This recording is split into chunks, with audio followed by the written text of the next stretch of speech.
If you want to close your Apple TV Plus account, follow these simple steps to ensure a smooth cancellation process. Step 1. Open Settings. Navigate to the Settings app on your Apple device. This is where you can manage your subscriptions and account settings.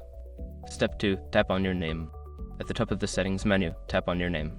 This will take you to your Apple ID settings where you can find subscription options. Step 3. Select Subscriptions. Scroll down and select the Subscriptions option. Here, you will see all the active subscriptions linked to your Apple ID, including Apple TV Plus. Step 4. Choose Apple TV Plus. Find and tap on the Apple TV Plus subscription from the list. This will open the details of your subscription, including renewal dates and payment information. Step 5. Cancel Subscription. Look for the option to cancel subscription and tap on it. Follow any prompts to confirm your cancellation and make sure to check for a confirmation message. Once you have completed these steps, your Apple TV Plus account will be closed and you will no longer be billed for the service. If you have any further questions or need assistance, consider reaching out to Apple support.